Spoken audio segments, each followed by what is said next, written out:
En los años 60, en Europa, en Francia, en el contexto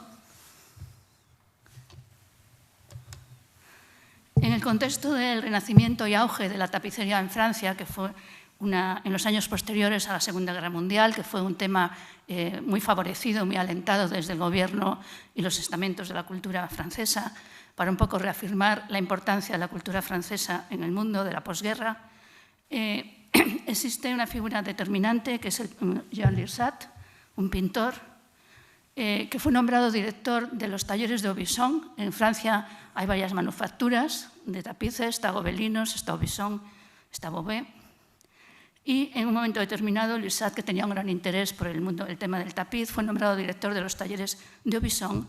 Lirsadt además había inventado el método de los cartones numerados. Yendo un poquito hacia atrás a la historia del tapiz, el tapiz, tal como se venía tejiendo a partir del Renacimiento, porque en la Edad Media es otra historia, a partir del Renacimiento y afianzado en el siglo XVIII, el tapiz venía siendo subordinado totalmente a la pintura. Es decir, había los pintores más famosos, los pintores de la corte o luego pintores modernos, hacían las obras, hacían los cartones y luego los tejedores eran los artesanos que tejían, intentando seguir lo más fielmente posible el modelo del pintor. Obviamente la pintura y el tapiz son medios distintos y llega un momento con la evolución de la pintura pues que se hace muy complicado para los tejedores trasladar aquello. Son conocidas las discusiones que Goya, por ejemplo, tuvo con los tejedores de la fábrica de tapices, porque no eran capaces de trasladar bien sus obras. Entonces, para terminar con esta situación o para intentar mejorarlo, Lirsadt inventa un método que es los cartones numerados, en los que hay un pintor que pinta una obra para ser tejida, que es lo que se llama un cartón, y ya decide qué colores coloca unos números en cada zona del cartón, de forma que el tejedor realmente le quita toda autonomía, porque lo único que tiene que hacer es utilizar la lana que corresponde a ese número. Este método se utilizó ampliamente e incluso se creó en Francia una asociación de pintores cartonistas. Pero además de intentar, digamos, innovar un poco el método de fabricación de los tapices, Lirsadt, junto con un matrimonio de galeristas suizos, Pierre y Alice Pauly, funda en junio del 61 el Centro Internacional de la Tapicería Antigua y Moderna, el CITAN, con sede en la ciudad suiza de Lausanne. En principio, ellos hubieran preferido que la sede estuviera en Francia, pero estamos en plena posguerra, la Guerra Fría, y se decidió que era mejor, si se quería realmente tener un alcance realmente internacional, tener la sede del CITAN en un país neutral como era Suiza. Consiguieron además el apoyo financiero de la ciudad de Lausanne y el CITAN se funda en Lausanne. Y una de las primeras decisiones del CITAN fue la organización de una bienal, una exposición cada 2 años, para mostrar el estado de la tapicería en los diferentes países.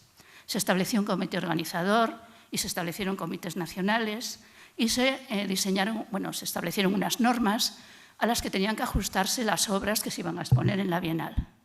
La primera bienal, aquí está en el 62, y participan 59 artistas de 17 países. Dadas las normas de participación que imponían un tamaño muy grande, el tamaño mínimo de las obras tenía que ser de 12 metros cuadrados, siguiendo el concepto de Lirsadt, que era el concepto también, por ejemplo, de Le Corbusier, de que el tapiz estaba ligado a la arquitectura moderna y tenía que tener un carácter monumental. Además, los tapices, las obras tenían que estar tejidas en un telar, fuese de alto lizo o de bajo lizo, tenían que estar tejidos con lana y tenían que seguir un cartón. Es decir, eran unas normas diseñadas para exponer tapices tejidos según las normas tradicionales, según la tradición. Pero en esta primera bienal llama mucho la atención, participan 6 artistas polacos, 5 mujeres y un hombre, y llama mucho la atención sus obras, porque se apartan bastante de la tradición del tejido.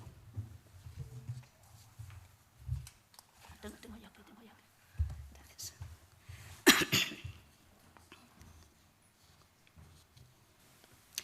Especialmente llama la atención las obras de Magdalena Abakanowicz, que va a ser luego una de las grandes damas, entre comillas, del arte textil de este movimiento, y también las obras de Wojciech Sale, porque utilizan, en vez de estar tejidas con lana, y son las que vemos ahí, la de esta obra muy alargada, que está a la derecha de la puerta, es la obra de Magdalena Abakanowicz, es así de alargada porque era el telar del que ella disponía. Estamos hablando de la Polonia de la posguerra, un país, por ejemplo, en el que era difícil encontrar lana. Y están tejidas con fibras vegetales, hiladas a mano y sin apenas color, sin estar teñidas. Con lo cual, el interés pasa a la textura, en vez de al color, como pasaba en los tapices clásicos, porque estas fibras, al ser tejidas, producen mucho relieve en la superficie de los telares, de los tapices. En resumen, si el objetivo de los fundadores de la Bienal era un poco la exaltación de una forma tradicional de tejer los tapices, una forma que venía avalada por siglos, lo que realmente va a suceder, y ya se vislumbra un poco en esta primera Bienal, es justo todo lo contrario, porque había en varios países, especialmente en países de la Europa del Este, pero ahora veremos que también en Estados Unidos, había artistas que trabajaban el textil de otra manera, sin atenerse a estas tradiciones centenarias. Y poco a poco estas artistas, que además en su mayoría eran mujeres, fueron adquiriendo cada vez más protagonismo en la Bienal y de alguna forma forzando que las reglas fueran cambiando. La segunda Bienal se pospuso al 65, porque en el 64 había una celebración nacional suiza y no se podía exponer. Se modifican ya las normas de forma que el tamaño baja de 12 metros cuadrados a 8, sigue siendo muy grandes, y se admiten otras técnicas, algunas otras formas de tejido y bordados, y también materiales que no fueran lana, como que las normas van por detrás de la realidad, porque esto ya había, obras de ese tipo ya las había habido en la primera Bienal. En el 65, bueno, esto es el 69, en el 65 participa también por primera vez otra artista de las consideradas grandes en esta época, que es Jagoda Wijk, de la antigua Yugoslavia, croata. Y también fue el año de la primera participación española. Participan Aurelia Muñoz y Grau Garriga, ambos de la Escuela de Sant Cugat. Y es el año en que estalla también una fuerte polémica y un conflicto con los pintores cartonistas franceses, porque debido a la nota de prensa de la Bienal, la nota de prensa de la Bienal se titulaba Nuevas técnicas de la tapicería en la segunda Bienal de Lausanne, y la escribió un crítico suizo, André Coenzi, que había viajado con Pierre Pauli por los países del Este para hacer una prospección y ver lo que se estaba haciendo allí, y había vuelto entusiasmado, sobre todo con lo que se hacía en Polonia.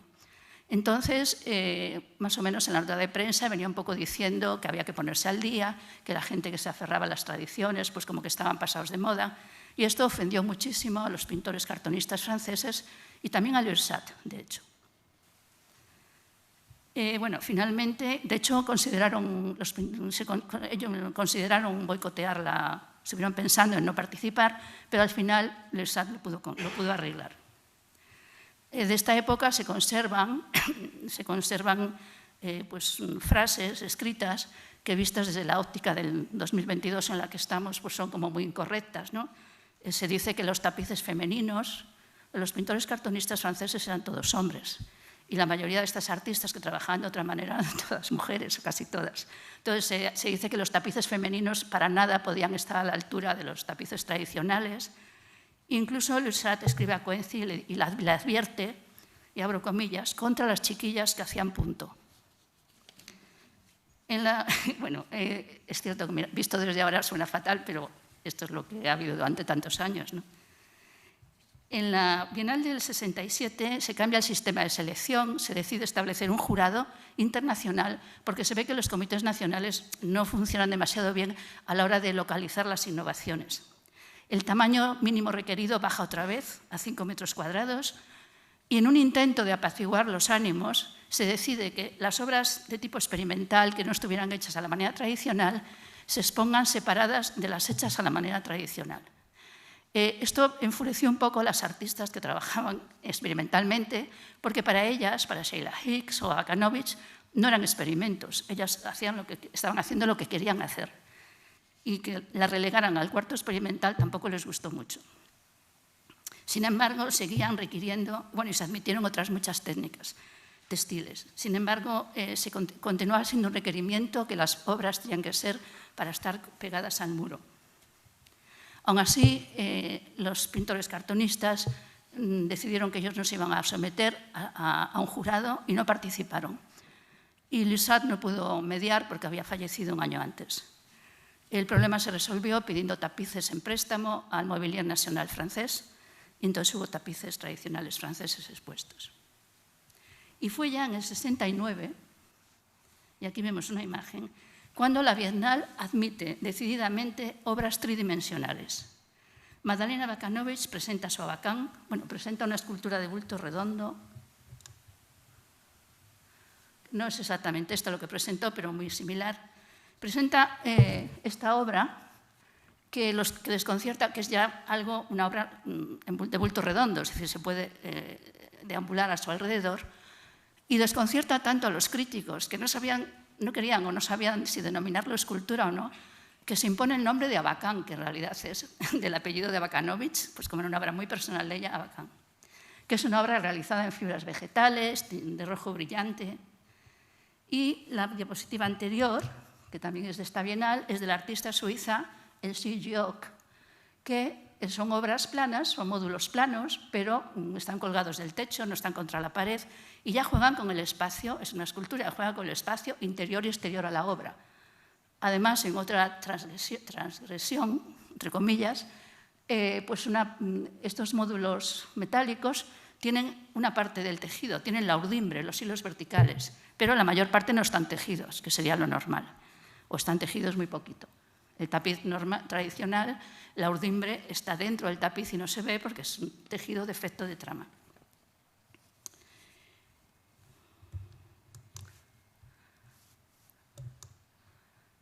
Una obra ya muy posterior de Bakanovich. Bakanovich tuvo una trayectoria muy intensa, con exposiciones, con medalla de oro en la Bienal de una de las Bienales de Sao Paulo, y luego finalmente acabó en los años, después de estas obras, en los 80, es de las artistas que terminó abandonando el textil y pasando a hacer escultura con otros materiales. Hizo un taller en el Círculo de Bellas Artes en Madrid en esta época, me acuerdo, que hubo peleas por ser seleccionado y no seleccionó a ninguna artista que viniera del mundo textil. Solo seleccionó, rompió absolutamente porque estaba muy frustrada porque las obras, en razón del material que utilizaba, no eran consideradas artísticas. Es decir, la convención tradicional es que hay materiales que sirven para hacer bellas artes y materiales que no sirven, y el textil no servía. Esta es una obra de Jagoda Wick, la croata, que utiliza mezcla texturas, mezcla tejido plano, mezcla tipos de nudo y, por supuesto, fibras vegetales y obras que son autoportantes. Y esto es otra de las grandes damas, que es la norteamericana Sheila Hicks, que fue alumna de Joseph Albers en la Universidad de Yale, muy influenciada por los tejidos precolombinos y que desde los años 60 vive en París, vive todavía. Este año, o el año pasado, ha habido una exposición en el Centro de Arte Contemporáneo de Sevilla, una exposición de textiles instalativos en la que había obras de Sheila Hicks. Llevamos a Bakanovich, Wick, Sheila Hicks. Tres de las grandes damas, y aquí tenemos la cuarta, que es Olga de Amaral, colombiana, que se inspira muchísimo, que también es una histórica de las bienales, y está exponiendo ahora mismo, creo que tiene una retrospectiva o una exposición individual importante en Estados Unidos, no recuerdo el museo. Y se inspira mucho en sus trabajos, como todas estas artistas, dan un poco la espalda al telar. ¿Por qué? Bueno, por un lado, el trabajar en el telar limitaba el tamaño de las piezas. Luego, el tejido en el telar, sea un telar de bajo lizo o de alto lizo, produce una cuadrícula, es decir, la urdimbre y la trama se entrecruzan en ángulo recto. Se puede ver el entrecruzamiento o no, pero está ahí. Y entonces las cuadrículas siempre son un poco rígidas, ¿no? Y por otra parte, en una reivindicación de lo que estaban haciendo era arte y no artesanía, el telar tiene unas connotaciones muy fuertes ligadas al mundo de la artesanía y de lo utilitario. Entonces, casi todas estas artistas, como estamos viendo, se vuelven un poco hacia técnicas textiles ancestrales, más primitivas, más ligadas a tejidos etnográficos. Y tiene muchísima importancia los textiles precolombinos. Bueno, esta es alguna de las contribuciones. Aurelia Muñoz, de la Escuela de Sant Cugat, fue de la artista española que expuso más veces, expuso en 6 o 7 bienales. Y la otra gran figura, también de la Escuela de Sant Cugat, Josep Grau Garriga. Al tiempo que Elsie Lloc no fue la primera artista que jugó con las urdimbres sin tejer. En Estados Unidos, en los años 60, Lenore Tawney ya había recorrido ese camino también. Además, manipulaba las urdimbres de forma que éstas perdían su disposición en paralelo. En 1963 expone en el American Crafts Museum de Nueva York, que entonces se llamaba así, su exposición que ella llamó Formas tejidas, Woven Forms. Hay que observar que expone en un museo dedicado a la artesanía, no al arte.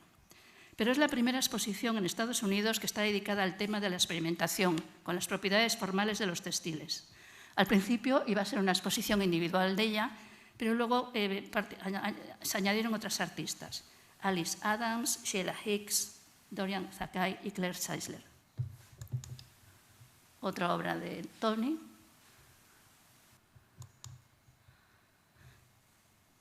Y luego hay otra exposición interesante, muy interesante, organizada por la crítica de arte y comisaria Lucy Lippard en el 66, en la Galería Fischbach, una exposición que titula Abstracción excéntrica y en la que mezcla artistas que trabajaban con el textil, como Alice Adams, con artistas que trabajan en el textil pero que no se consideran artistas textiles, que son artistas plásticos, artistas visuales, como Eva Hesse, por ejemplo.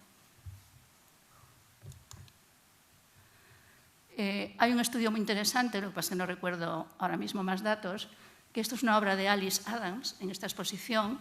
Esta exposición era de escultura, pero una escultura era minimalista, pero era un minimalismo no tan, como más orgánico, ¿no?, que el minimalismo en boga. Y ella utiliza materiales que encontraba en la calle, cables de acero, cosas que encontraba por ahí. Y hay una obra muy similar de un artista que transitaba por los circuitos del sistema del arte. Y es interesante ver por dónde circuló la obra del otro artista, que siento muchísimo no recordar el nombre, y la de Adams, que era muy similar. Tampoco he encontrado la foto de la otra, que si no hubiera traído los dos. Y ahí volvemos a algo que apareció ayer, que es quién decide qué es lo que es arte y qué es lo que no es arte, ¿no?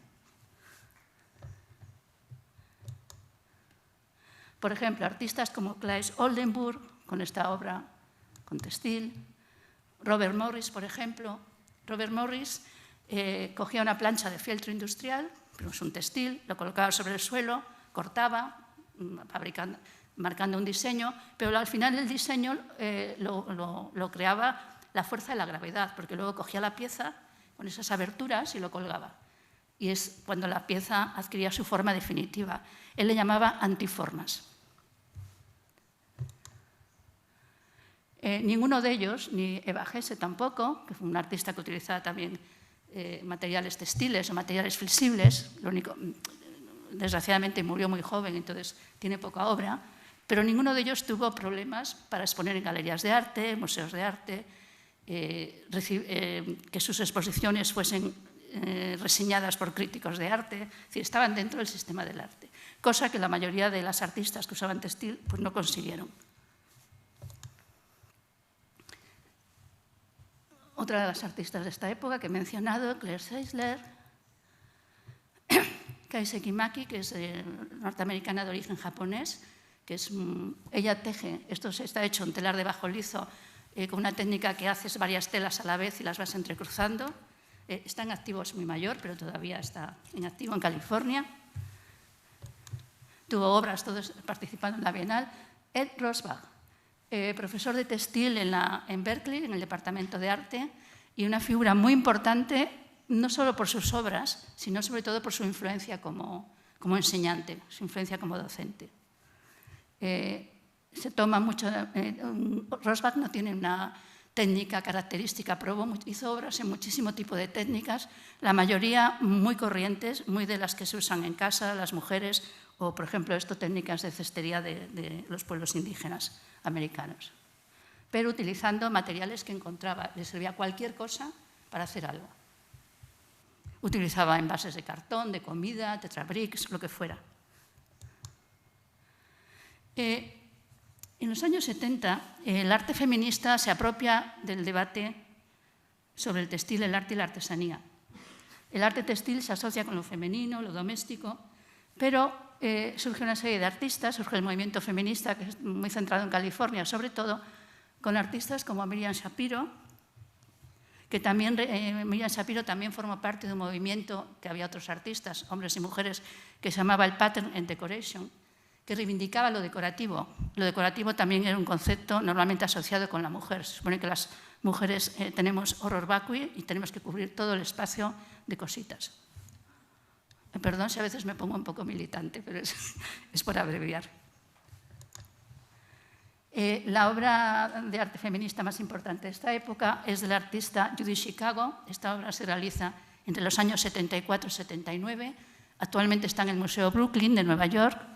Se hizo en California, en un taller, es una obra colectiva en la que es una especie de mesa de banquete, se llama The Dinner Party, y es un homenaje a una serie de mujeres por sus logros.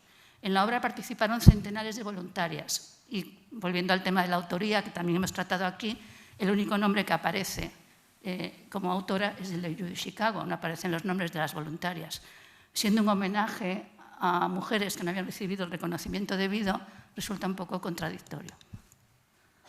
En la octava Bienal se produce un desembarco de artistas japoneses, que hasta aquel momento no habían casi participado, y paulatinamente los artistas participantes en las bienales van siendo cada vez más japoneses y estadounidenses también, y cada vez hay menos europeos. La Bienal, ya a partir de esta época, entra un poco en crisis.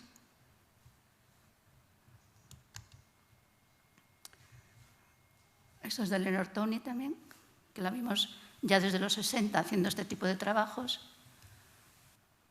La 14. Y ya a partir de la última Bienal, hay 16 bienales, termina en 1995, porque la ciudad de Lausanne retira el apoyo financiero que estaba prestando hasta el momento, y termina con una 16 Bienal que es también novedosa en el sentido de cómo fue comisariada. Se nombra a 3 expertos del arte contemporáneo que seleccionan artistas del campo de las artes visuales y artistas que habían participado mucho en la Bienal. Y es un poco el canto de cisne de la Bienal, de las Bienales de Lausanne.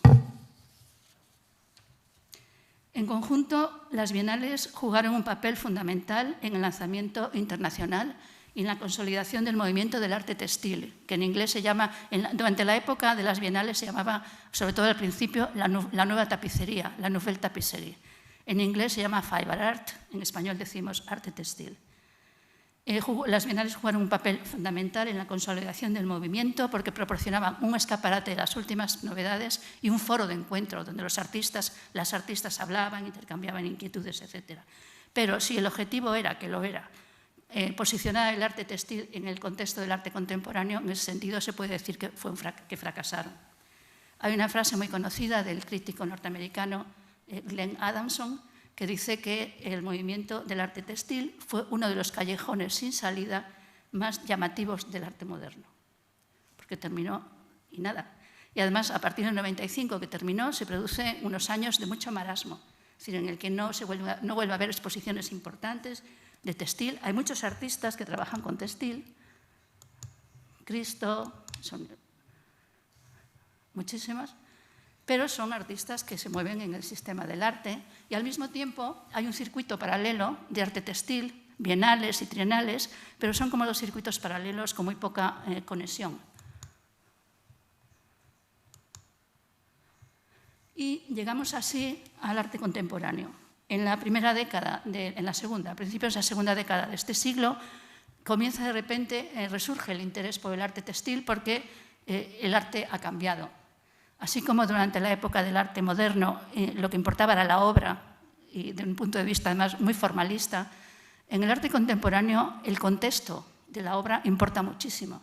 Importa cómo está hecha, por qué se hizo. Todo el contexto puede ser un contexto de género, de raza, geográfico, sociopolítico. El arte está interesado en hablar de los temas que nos importan a todos. No solo el tema de género, la sostenibilidad, la inmigración. Y entonces el textil es un material, los textiles, y no hablo solo de los materiales, hilos o cuerdas, hablo también de las prendas, ¿no? De la ropa, de textiles utilizados. El textil es un material que va cargado siempre de muchos significados de muchos contextos. Y entonces, en este sentido, empieza a ser muy utilizado por una serie de artistas jóvenes que además no se preocupan mucho de las categorías anteriores. Se puede decir que utilizan el textil desde una óptica post-textil, o sea, desprejuiciada, no les importa.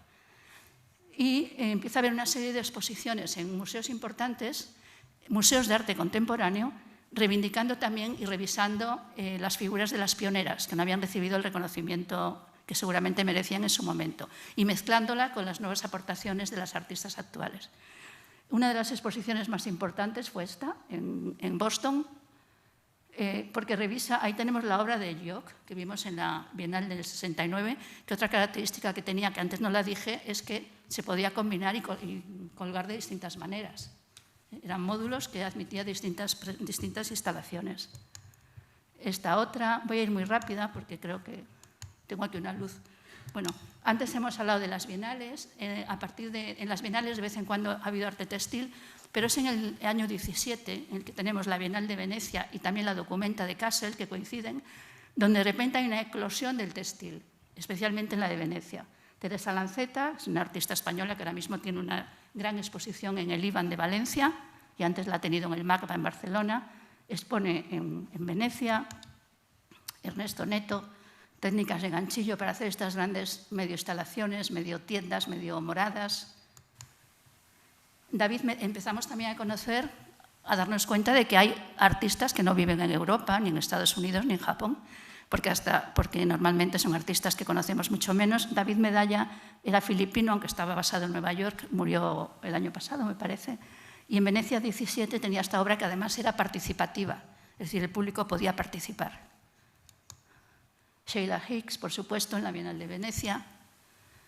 En la Documenta de Kassel del 17, ese artista es un artista joven de Ghana, Ibrahim Mahama, que utiliza sacos que compran los mercados de su país, sacos usados de café, de cacao, de los productos que el país exporta, y con ello recubre edificios emblemáticos de ciudades europeas en un recuerdo del colonialismo, ¿no? Aquí tenemos un detalle. Pero las obras se montan in situ trabajando voluntarios locales que son invitados a integrar textiles que para ellos tengan algún significado. Cecilia Vicuña, chilena, gran artista, poeta, dibujante, pintora, radicada, que está a caballo entre Nueva York y Santiago de Chile. Se tuvo que exiliar de Chile en un momento determinado. Ahora mismo tiene una instalación esto está basado en los quipus, ¿no? Los quipus eran artefactos textiles que usaban en el imperio de los incas para registrar acontecimientos. No solo números, no solo cifras, como se ha comentado a veces, registraban todo tipo de... Parece ser que tenían mucha más información. Y ella coge esta idea, y era a base de nudos, cuerdas con nudos. Ella coge esta idea y la lleva a una escala monumental. En las grandes exposiciones se revisan figuras como la de Annie Albers, en el Guggenheim, en la Tate. Esta exposición en el MoMA en Nueva York recuperan obras textiles que tenían en la colección pero que no estaban expuestas. El título a mí es muy bonito, Taking a Thread for a Walk, que es sacar un hilo a pasear, que es un poco recordando la frase del pintor Paul Klee que le decía a sus alumnos, saquen la línea a pasear. Y además cogen esta obra que es de la artista española Aurelia Muñoz y la utilizaron en el cartel de la exposición y la colocaron en un lugar preferente. Teresa Lanceta en el IBAN. Este sí es el Abacán que Magdalena Bakanovic llevó a la Bienal del 69. Y esta exposición se inauguró ayer en la Tate. Empieza a haber libros, empieza a haber literatura crítica también, como este libro de Faidon, que es Hilos y textiles en el arte contemporáneo, que recoge más de 100 artistas. Al mismo tiempo, este circuito paralelo que he comentado antes que existe, de exposiciones que se llaman de arte textil, intentan un poco, digamos, integrarse en el circuito del arte, a veces con la estrategia de invitar a participar a artistas que no se definen como textiles. Esto, por ejemplo, es en la Trienal de Arte Textil de Hangzhou en el 2019 y el artista inglés Simon Callery, que es un artista que expone en galerías, solo que utiliza lienzos. En la misma Trienal, Shiharu Shiota, otra obra participativa, una de esas cositas rojas es mía. una artista peruana, Romina Schultz, que integra, esto es otra bienal interesante, textil, de arte contemporáneo que se celebra en la ciudad de Guimarães, en Portugal. Romina Schultz, peruana, integra dibujo y tejido. Y también se producen estas, yo no sé si el profesor Carmel habla de estas obras en su libro de Historia de la Abstracción. Pues sí, yo he leído, no recuerdo el nombre de quién, un crítico norteamericano que decía que esto era de lo más importante que había pasado en el arte americano en el siglo XX. Yo no sé si esto puede ser una exageración, pero no lo he escrito yo. Estos son unas colchas, unos quilts, elaborados por unas mujeres afroamericanas que vivían en lo más profundo del profundo sur, en un recodo del Mississippi, en Alabama. Gente muy pobre, empiezan a trabajar, se empiezan a conocer obras de este tipo en los años 40, sigue habiendo gente trabajando en la actualidad. Gente en aquel momento muy pobre, sin ningún tipo de formación, mucho menos artística, y estas son las típicas cosas que se hacían en todos los sitios para reciclar los trajes, la ropa, todos los textiles que se iban estropeando, ¿no? Para hacer colchas. Y estas mujeres, que ya digo, sin ningún tipo de formación, hacen estas cosas tan interesantes, tan maravillosas, que ahora están en museos, son objeto de libros y objeto de coleccionismo también, ¿no? Temas de géneros, estos son el dúo de artistas cubanos Guerra de la Paz, que tratan el tema del arco iris. Joana Vasconcelos, portuguesa, que utiliza en sus piezas casi siempre ganchillo, que es una de las técnicas más menospreciadas, más propias de señoras en su casa. Pero al mismo tiempo el arte textil utiliza todo. Tenemos a la artista norteamericana Leah Cook, que utiliza telar jacquard digital, pero manual, un telar, y en el que se pueden tejer tapices, pero sin utilizar una técnica tan lenta como los tapices. Los telares jacquard permiten subir hilos sueltos, con lo cual permiten tejer cualquier cosa. Aparece también el fenómeno del craftivismo, que quiere decir que mujeres sin ningún tipo de ambición artística, ni mucho menos, se reúnen para tejer juntas, generalmente punto, ganchillo, cosas muy simples, pero luego lo sacan a la calle, lo sacan a los espacios públicos y forran todo tipo de cosas. En Madrid hubo una estatua de Botero que fue cubierta con su correspondiente manta. Ellas dicen que lo hacen para dar un poco de color y de alegría a las ciudades, pero es una forma también de reivindicar una cosa muy menospreciada. Y termino poniendo dos ejemplos con el tema del arte, la artesanía. Yo lo que se viene observando desde hace mucho tiempo ya es que un poco estas viejas categorías de arte, artesanía, diseño se están un poco borrando, difuminando por la vía de la práctica. Hay muchos creadores que transitan de un campo al otro continuamente, ¿no? Tanto diseñan como hacen arte, como hacen artesanía. Y dos ejemplos. Esta es una autora francesa, Simone Felpin, que en la 13 Bienal, la del 87, llevó esta obra que se llama Decade, que ella realiza con trozos de tela. Y esta misma artista, que todavía está en activo, pues con esta pieza realizada con la misma técnica, fue finalista del Loewe Craft Prize, del premio Loewe de artesanía. El premio Loewe es un premio de artesanía artística, es cierto, pero yo conozco, no solo este caso, otra artista española, Mercedes Vicente, con esta pieza que también elabora con trozos de tela y que son formas que semejan conchas, pero no son conchas, pues fue seleccionada en esta Bienal de Arte Textil Contemporáneo, que tiene un criterio bastante estricto, porque en el jurado suele haber como 4 expertos en arte contemporáneo y una experta en textil. Y también Mercedes también fue finalista del Loewe en otra ocasión. Y termino ya con esta obra en punto de la artista inglesa Freddie Robbins, que pone ahí Craft Kills. Un poco desdramatizar quizá estas discusiones tan ardientes en las que yo he participado muchas veces entre si el textil es arte, es artesanía o qué es. Pues muchas gracias por su atención.